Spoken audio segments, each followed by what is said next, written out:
The snow was falling heavy that night in Boston.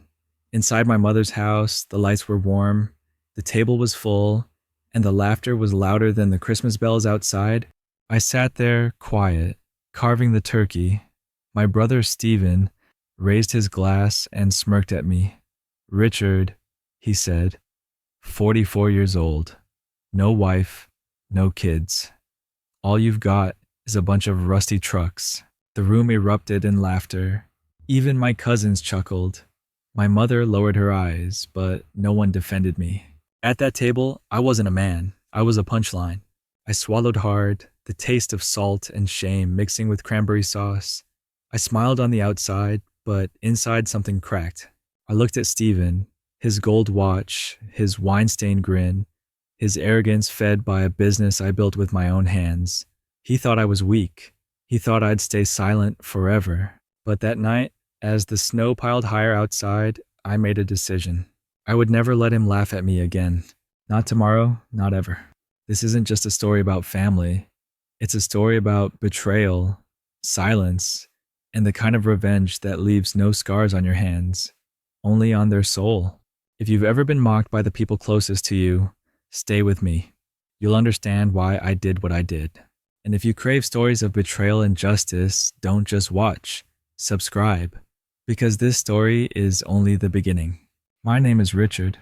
I'm 44 years old, and for the last 2 decades, my life has revolved around one thing: trucks.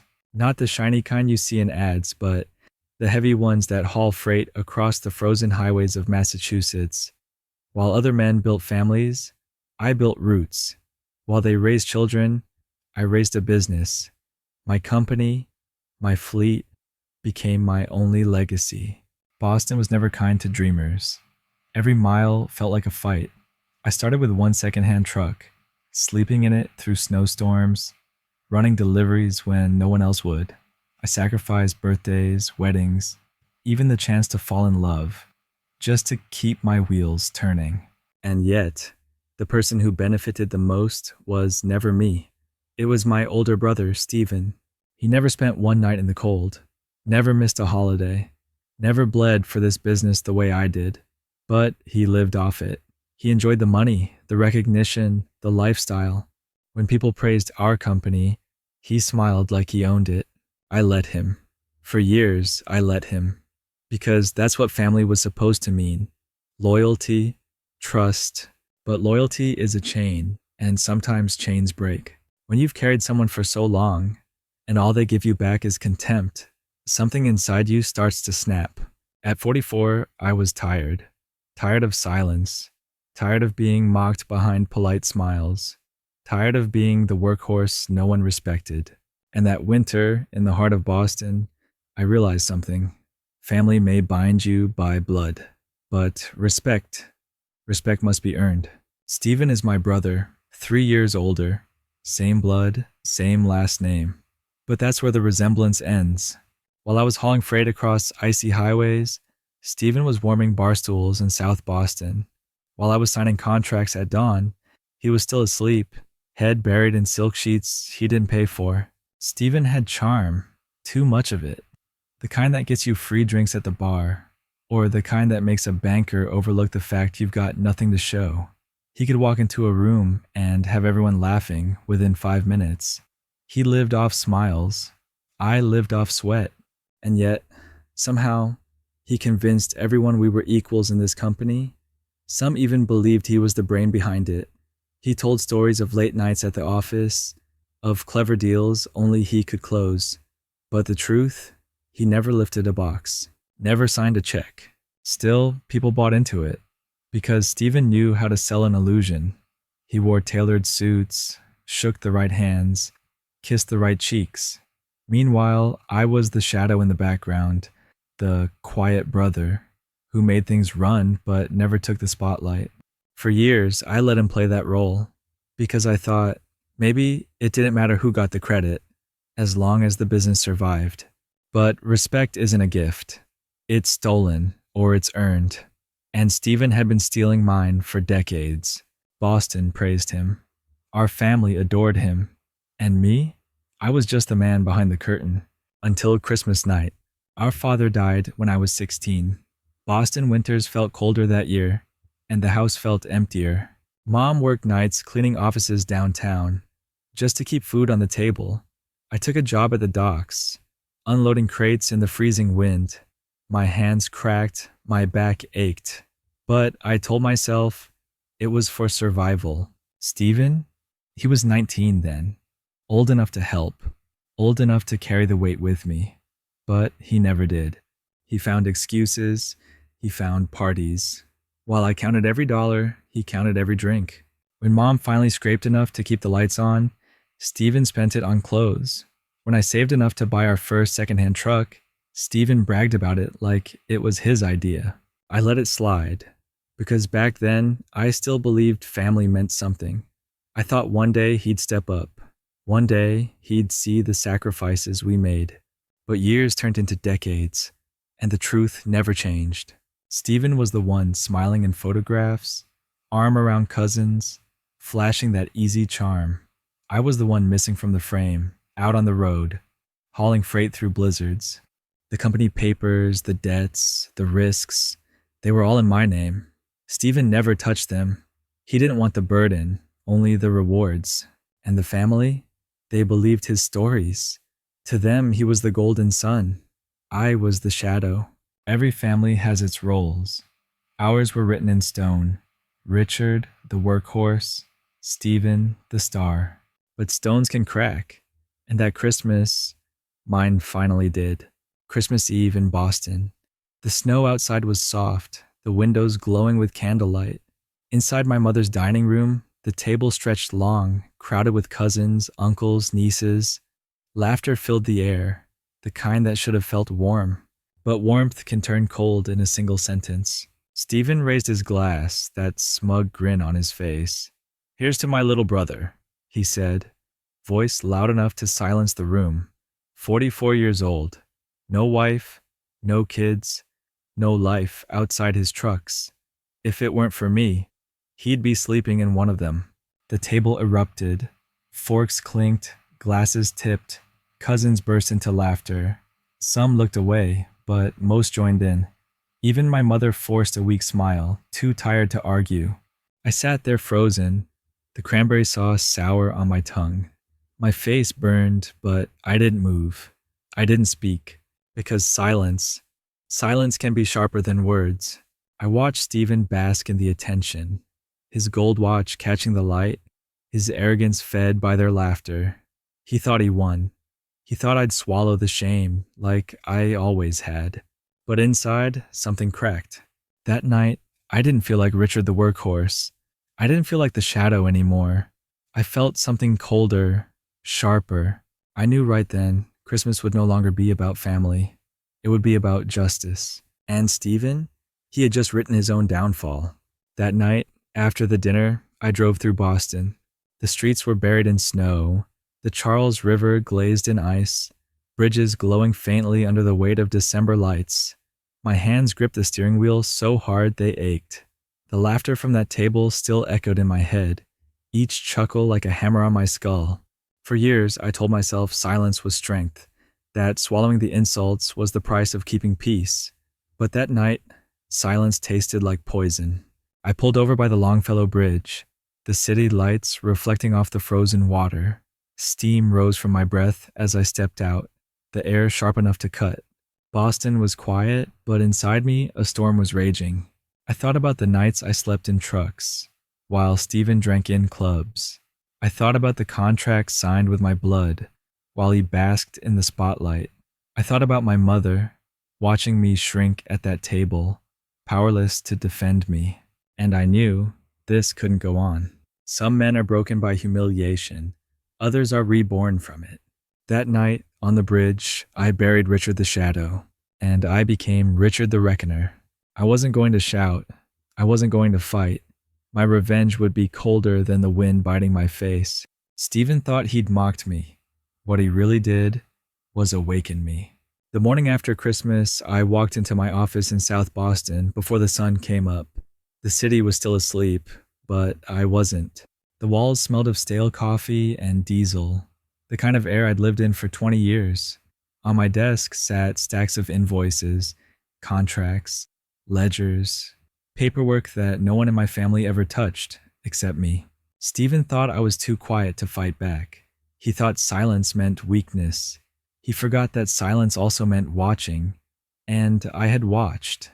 Every deal, every expense, every check with his name scribbled carelessly at the bottom. I unlocked the cabinet, pulled out the files I've been saving for years. Proof of who really built this company, proof of who really signed the loans, who carried the debt, who took the risks. Every page told the truth. Stephen was nothing without me. For the first time in decades, I didn't feel tired. I felt alive. I made copies, dozens, stored them in a fireproof box, backed them up to drives. I didn't know yet when I'd strike, but I knew the strike was coming. Revenge isn't fire, it isn't loud, it's ice, it's patience. And as the city outside slowly woke under the Boston snow, I smiled to myself. Stephen laughed at me in front of family. Soon I'd remind him, in front of the world, who really held the... A week after Christmas, Stephen threw a party in downtown Boston. I wasn't invited, not officially, but word travels fast when your brother loves to brag. I showed up anyway, standing at the back of the bar, invisible as always. Stephen was there in his tailored suit, whiskey glass in hand, his voice booming over the music. "My company," he said, "keeps this city running. Without me, half the trucks in Massachusetts would be off the road." The crowd cheered. Some clapped him on the back. Others laughed at his jokes. He thrived on their applause like oxygen. I watched, silent. He didn't see me. He talked about contracts he never signed, deals he never closed. He painted himself as the genius, the mastermind, the man holding Boston's freight on his shoulders. Not one word about me. Not one word about the nights I froze behind the wheel to keep those trucks moving. And the worst part? People believed him. I felt the old anger burn in my chest, but I didn't let it show, because rage is noisy, revenge is quiet. I sipped my drink, eyes fixed on him. Stephen thought he owned the stage. He thought he owned the story, but I was already rewriting it, page by page, signature by signature. He laughed, he boasted, he bathed in praise, and I smiled, because I knew what he didn't. Every word out of his mouth was a lie I was about to bury. 2 weeks later, Stephen barged into the office in South Boston, his face pale, his tie crooked. He slammed a stack of papers on my desk. "The IRS flagged our accounts," he hissed. "Why the hell are they looking at us?" I looked up slowly, masking the satisfaction crawling under my skin. "Maybe they just do random checks," I said, my voice steady. Calm. But I knew the truth. Nothing about this was random. For years, Stephen had treated the company accounts like his personal wallet. Lavish dinners, designer suits, vacations charged to business expenses. I had kept every receipt, every careless signature. And now, the system was finally paying attention. Stephen paced the room, sweat forming on his forehead despite the cold. "This is serious, Richard. If they dig too deep."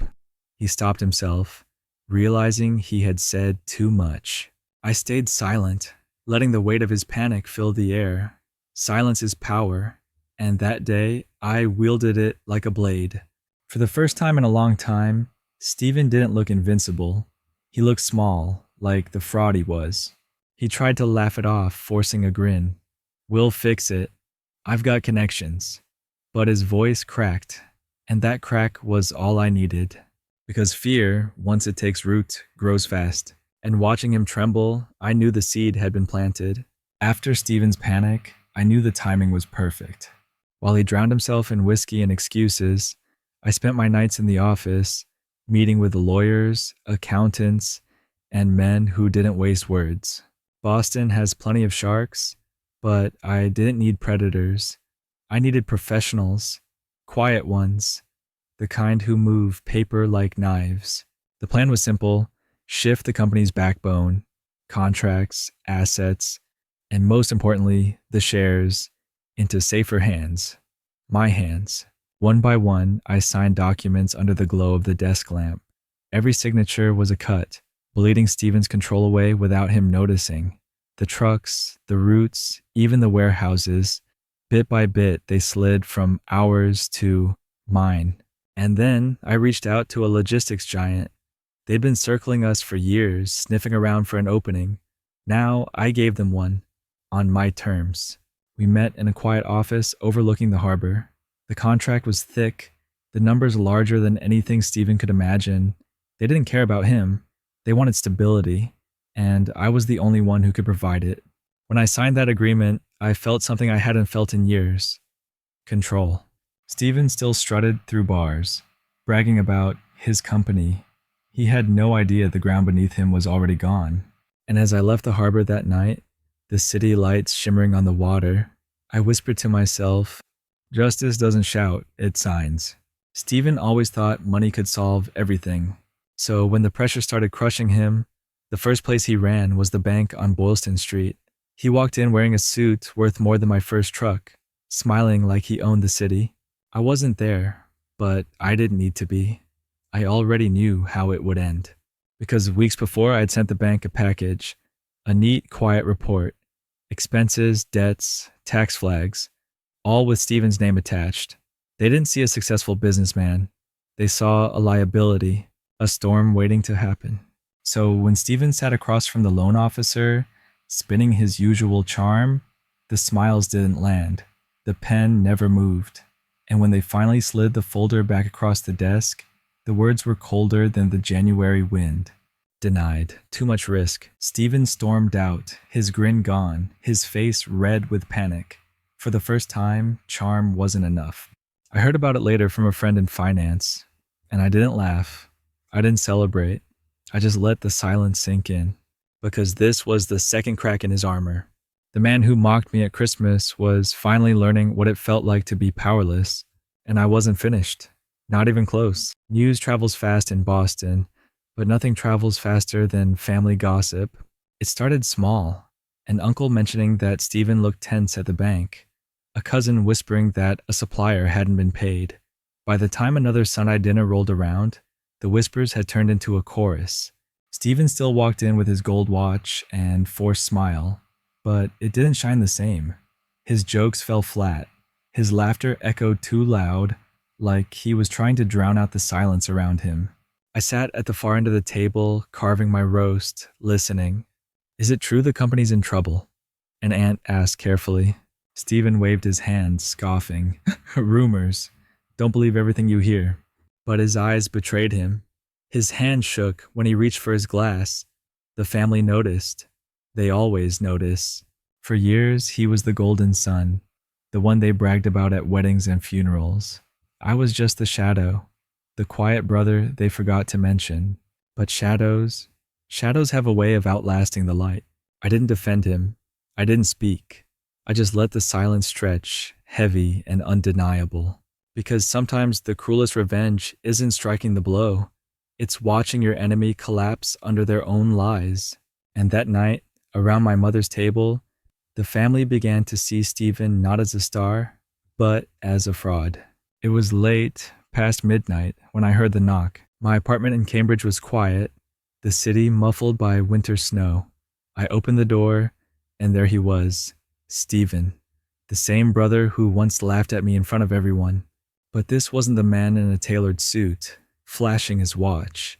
His tie was loose, his eyes bloodshot, his hands trembling as if he'd been drinking or crying. Richard, he whispered, voice breaking, I need your help. For a moment, I just stared.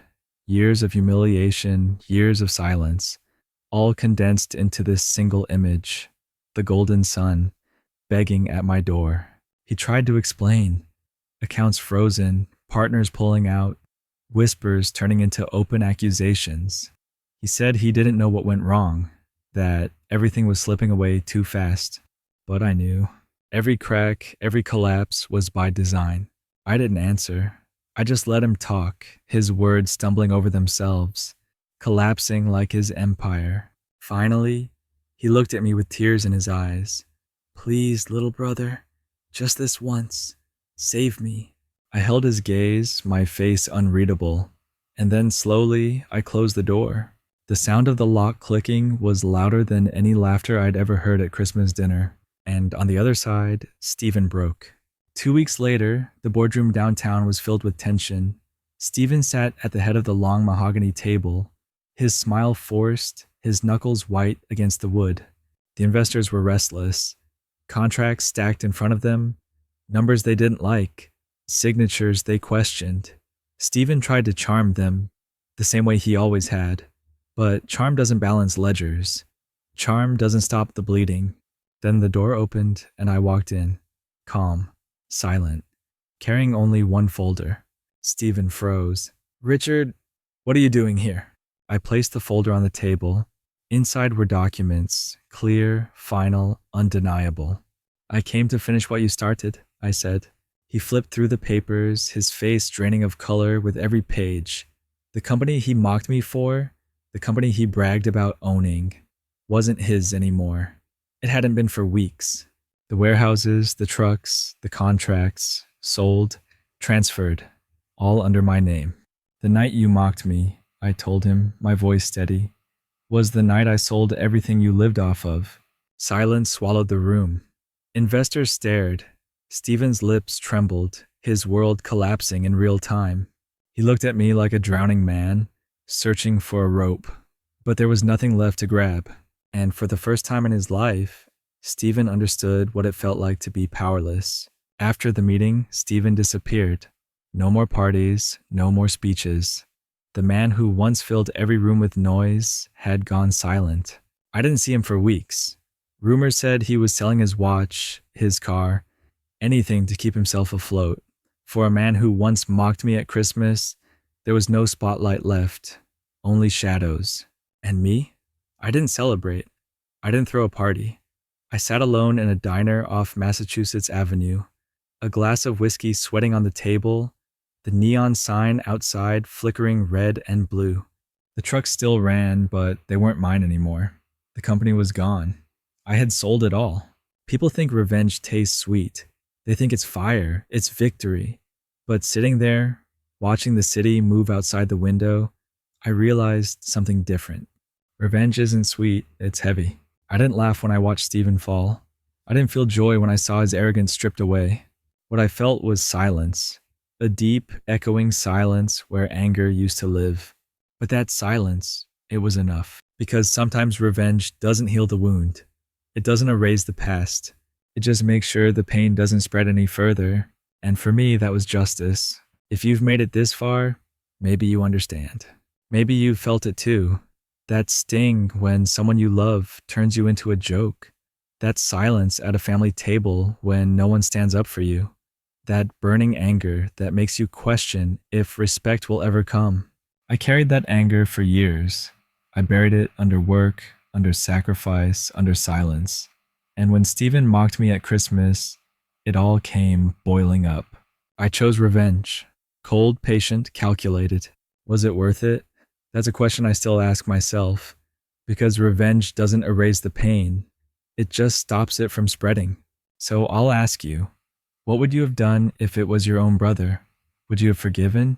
Stayed silent? Or would you have done what I did? Made sure the world finally saw the truth? I want to hear your story. Drop it in the comments. Maybe your silence has lasted too long. Maybe tonight is the night you let it out. And if you know someone who's been betrayed, someone who needs to hear that justice can come in quiet, unexpected ways, share this story with them. This isn't just about me. It's about anyone who's ever been mocked, dismissed, or betrayed by their own blood. If stories like this hit you hard, stories of betrayal, justice, and the kind of revenge that lingers long after the laughter stops, then subscribe. Because this story is finished, but the next one is already waiting.